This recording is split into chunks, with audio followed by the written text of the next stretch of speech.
Hey everyone, welcome back to the channel. Thank you for being here. My name is Andrew, coming to you from the beautiful evening Carolinas. Today's topic is going to be where the narcissist wants to keep you. Think about that for a minute. Everyone, if you like the content, please like, subscribe, and share. So where does the narcissist want to keep you? They want to keep you stuck. They want to keep you thinking about them. They want to keep you pining for them. They want you wondering if they ever loved you, if they could change, if there was more you could have done. You see, the narcissist weaponizes your empathy against you. The narcissist weaponizes your love against you, your kindness, your compassion, your drive, your focus. Everything that makes you you is turned inside out and upside down when you're in the narcissistic relationship.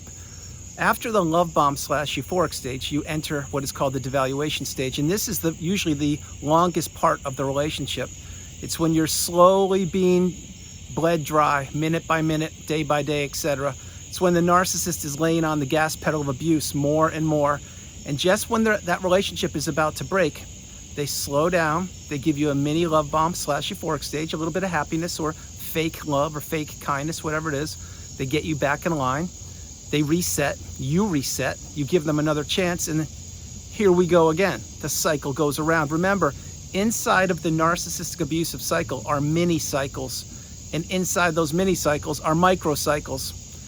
These all encompass the macro cycle, which is the narcissistic abusive cycle. It's when that relationship began up until it officially ended.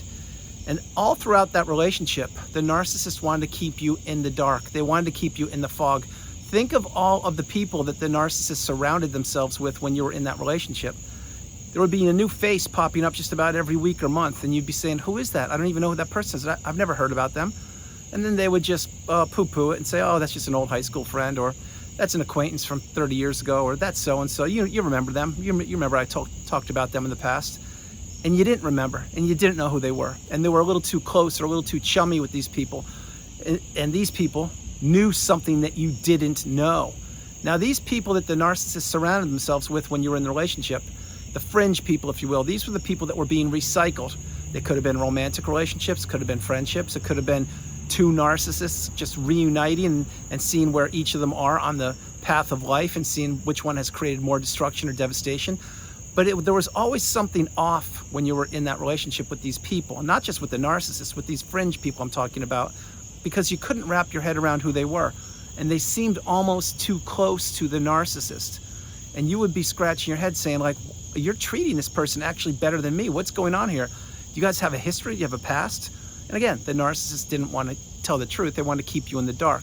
But this is what the narcissist did, because the narcissist knew once they sank their dirty fangs into you and you were entering the devaluation stage, they now knew that they could manipulate you any way they wanted to. They could now trick you and trap you, and they could lay on the gas pedal of abuse, or they could ease off of the gas pedal of abuse. But they always kept you off kilter. That's why when the narcissist would come home, or when you would see them, you didn't know if it was Dr. Jekyll or Mr. Hyde. You never knew what you were going to get. And just when you thought you were going to get peppered with more abuse, the narcissist would put on their charm and bat their eyelashes or give you some fake rosy cheeks. And they would say, hey, how are you? Is everything good? And you would say to yourself, where has this person been? And why don't I see more of this person? Well, first of all, you have to remember, the narcissist wears a mask. They are anybody who they want to be with anybody at any given time and at any given point in time. So when you were with them in the beginning of the love bomb stage, they were trying to get you to put your guard down. They were trying to have you overshare. They wanted to learn about your hopes, your dreams, your aspirations, your goals, your past relationships, what your present circumstances were, if you had money, if you were going to inherit money, if you wanted to fall in love, if you wanted children. And they learned about all of your future, what you wanted to do. And the narcissist sized you up rather quickly. Because remember, the narcissist has a sixth sense. And in the beginning of that relationship and all throughout it until you got the wisdom, it was advantage narcissist, because they knew where you were on the journey. They knew where you were in that relationship. Flip it for a moment. So frequently I mention on the channel about the healing path. The healing path is not linear. It will take a lot of time, but in your time you will heal if you utilize the tools that are provided for you in the community and on the channel. Well, that is the real life healing path. If you flip it, when you're in the narcissistic relationship, it's not the healing path, it's the destruction relationship that you were part of. But the narcissist also knows where you are on that journey. Each and every narcissistic relationship has an expiration date, And it just comes down to whether you get discarded or if you're strong enough to remove yourself. But either way, the relationship ended, and it probably ended multiple times when you were in it. How many times did you go back to the narcissist? How many times did you give them opportunities? How many times did you ignore your instincts and intuition and not pay attention to red flags? Multiple times. You tolerated their poor behavior because you were in the trauma bond, and you were in that zombie-like, trance-like state, the narcissistic fog, where your resources were being extracted from you more and more. And this is all by design. So think about how sharp and how focused the narcissist was when you were in that relationship. They were watching your bank account dwindle. They were watching your health take a hit. They were watching your network and your status and your social circles implode. They were watching your relationship with your children or stepchildren be imploded. They were watching your work performance go down the tubes. They were watching you not enjoy your hobbies as much as you used to, because the narcissist wanted you to become a shell of yourself. They wanted you to become an extension of them, and that's why you lost your identity to the narcissist. But the narcissist was always checking the pulse and the temperature of you and that relationship. And behind the scenes, whether you knew it or not, they were lining up the new supply. They were grooming another person, or they were looking to rekindle a former source of supplies relationship. But this is how the loop goes around. This is how the cycle goes around. The one constant in the narcissistic abusive cycle, it is the narcissist. We now know that.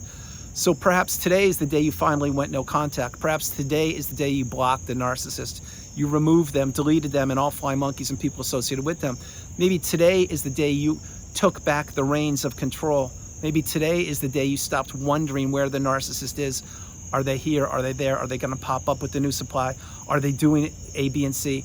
Maybe today is the day you finally got the message and you said, yep, I've seen one too many things and I've healed, or I'm well on the healing path, headed towards that pinnacle, that mountaintop of indifference where I no longer care about the narcissist or what they did from the past, because I've taken the lifelong learning lessons and I'm applying them to present day, and I'm not predicting the future. I'm living in the present moment. Perhaps that day is today for you. But where the narcissist wanted to keep you, they wanted to keep you stuck in that loop of misery, in that loop of manipulation. The narcissist wanted you to continue to give them chances, to continue to not trust your instincts and intuition, to continue to turn a blind eye, to continue to pay for their dinners, their trips, their hotels, to continue to put a roof over their head, to continue to put them up high on the pedestal to the detriment of yourself, to continue to drop whatever you were doing on a moment's notice because the narcissist beckoned or called. Remember, when you were in that relationship, if the narcissist texted you, you dropped whatever you were doing immediately and you you reacted as quickly as you possibly could. Then you realized that something was off because you were checking your phone probably multiple times an hour, maybe for days, weeks, months, or even years, because you never knew when the narcissist was going to beckon. You didn't know when they were going to call, and you didn't know what fire you would have to put out that they started. And then every once in a while, the narcissist would give you some fakeness, and they would text you or call you and say, they put on their happy face and say, hey, how are you? How's everything going? Do you want to grab lunch today? Do you want to grab dinner? They would say something like that, and you're like, where's this person been? As I mentioned a few moments ago, that person is usually nowhere to be found because they don't exist. But the narcissist wanted to fake their love, fake their kindness, fake their empathy, fake that they cared about you. And they did their best to extract you and all of your resources as long as they possibly could. Remember this one, once the money goes, so does the narcissist. Once they attain or achieve or accomplish whatever they wanted to set out to do when you were in that relationship with them, they're long gone. Each and every narcissistic relationship is looked at as an opportunity by the narcissist.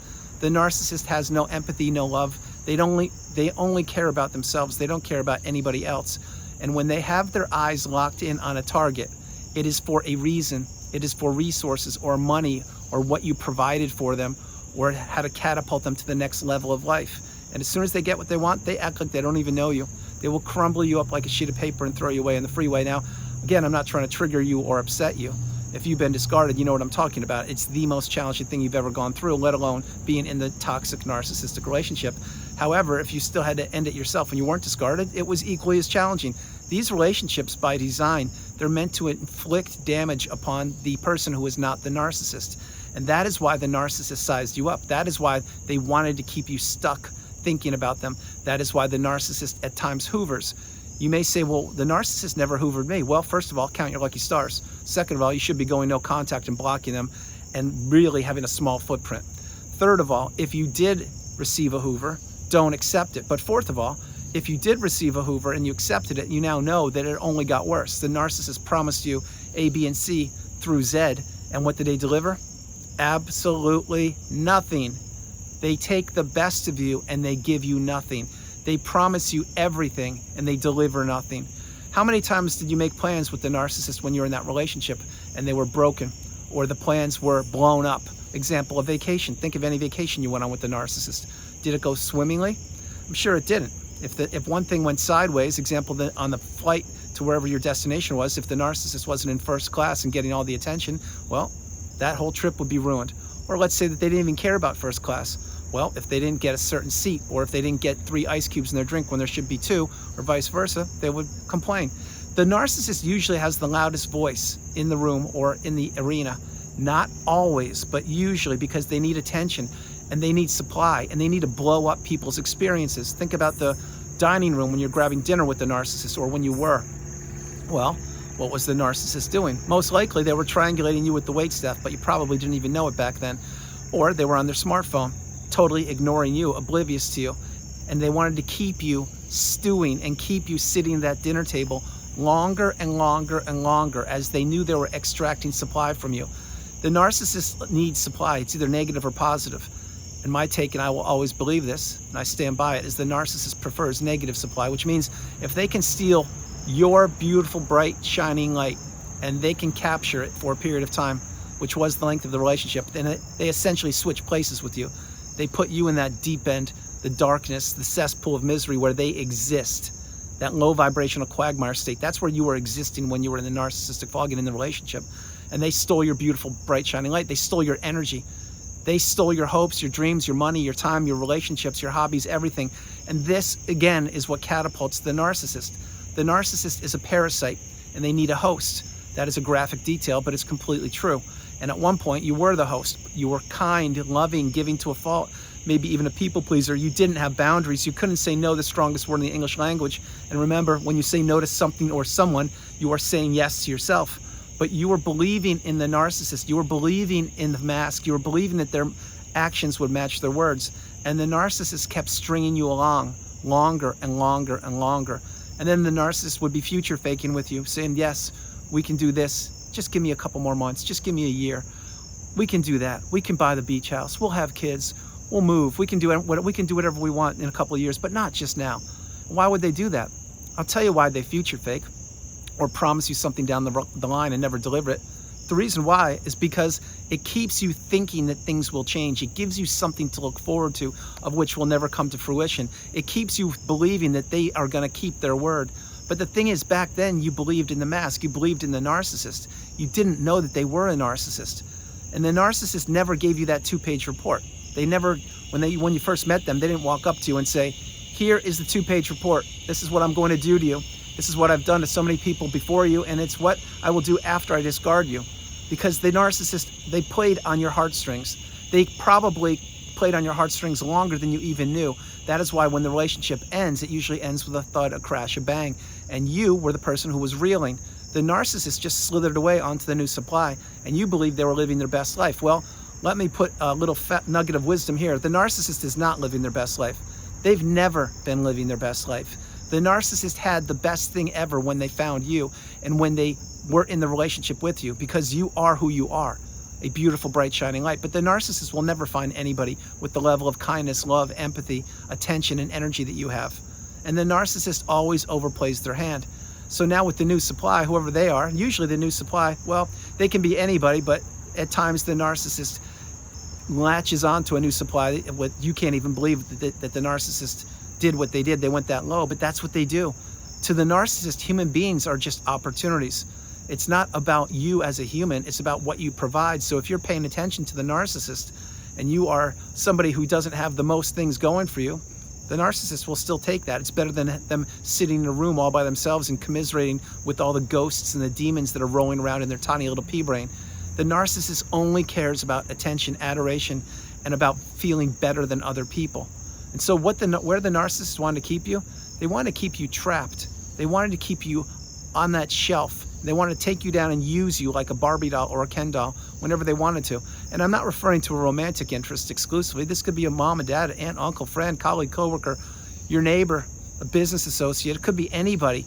The narcissist is all around us, and we're now understanding that these people don't change. They only deteriorate over time. Whereas you will elevate and you will ascend higher than the sun, the moon, and the stars when you get your beautiful, bright, shining light back.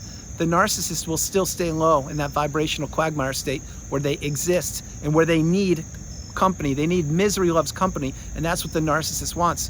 They want to exchange or trade places with people. And again, they accomplished that with you until they didn't. But you're one of the fortunate ones. You figured out the riddle. You figured out the puzzle. You got the needle in the haystack that you were in a toxic narcissistic relationship, and now you're putting yourself back together, or you have done so. And now you understand that you are the priority. You come first, second, and third, and there is no longer any room in your life for a toxic person, specifically a narcissist, or anybody that you have to continue to keep giving chances and chances to. These people should be long gone. So everyone, that's the video. I hope you liked it. I loved doing it from the about to be pitch black Carolinas. This is Andrew. Namaste. Have a great afternoon, evening, or morning, no matter where you are on the planet. You are not alone. Remember that you are not alone. And before I close the video, remember, the narcissist was not only not who they said they were, but they were playing mental jujitsu games with you every single waking minute you were with them. The narcissist is not authentic. They're not genuine. They change their mask any which way the wind blows. They don't care about anybody. They care about what people provide for them. And the narcissist was banking on you not breaking free from the narcissistic abusive cycle. They were banking on you not healing. They were banking on you giving them another chance and another chance and another chance. And they were banking on you staying stuck in that trauma bond, but that's not where you are, or that's not where you're about to be, because you're getting stronger. You're becoming educated and empowered, and you won't quit. You won't stop. So remember, don't give up. Don't ever give up. You are not alone. You are a beautiful, bright, shining light. You are more powerful than any narcissist. The thing is when you were in the relationship with the narcissist, they had us fooled and tricked and trapped, and we were believing that we couldn't live without them. Quite the opposite is true. They can't live without supply sources. They can't live without people. You don't need people as supply. What you need is to focus on yourself, slow your life down, heal, take yourself out of the narcissistic equation, and realize that you are the most powerful person. It is you. The abundance has always been within you. The narcissist knew it back then, and they tried their best to take you down for the count, but they failed, and they failed epically, like they always do. You see, the narcissist always overthinks everything, and they think once they get people trapped in the zombie-like, trance-like state, the narcissistic fog, that they will stay there for the rest of eternity or the rest of this life. That is not the case. So many of us have picked ourselves up, dusted ourselves off by the bootstraps, and risen through the ashes like a phoenix, and we are now in the strongest, most galvanized version of ourselves known to humankind. That is rarefied air. That is where either you are or you're about to reach. And I am standing at that mountaintop, that pinnacle, with so many other people I've helped to arrive up there, and I'm reaching my hand down to help pull you up, to get you to stand right side by side with me and leave the narcissist way below, way down below. You and myself and so many other people are at that mountaintop, and we are waiting for you to arrive. So continue to believe in yourself, continue to focus on yourself, continue to heal, continue to move forward, and continue to know that if today is a challenging day, I understand. Tomorrow will be a better day, and the next day will be a better day, and so on and so on. The further you get away from the narcissist, the stronger you get. The stronger you get, the weaker they get. The weaker they get, the tinier they get. And the tinier they get, the more they stay stuck in the rearview mirror, way back in the past and way below your shoe. So everyone, I hope you liked the video. I loved it. It is really getting dark. From the beautiful Carolinas, this is Andrew. Namaste. I love you all. God bless you, and I'll talk to you tomorrow. Enjoy yourselves, everybody. I love you more than you will ever know. Continue to do your best every day. I'm sending you a big virtual hug and a heart. I love you all. God bless you. Continue to pay it forward. Please continue to send the message out there, and understand, if where you are today is where you want to be, beautiful. Practice gratitude. If it's not quite where you want to be, understand that where you are today is not where you will be in a month, in 3 months, 6 months, 9 months, or a year. Continue focusing on yourself and continue to let the light shine. Leave the darkness in the past. I love you all, and I'll talk to you tomorrow. All right, bye everybody.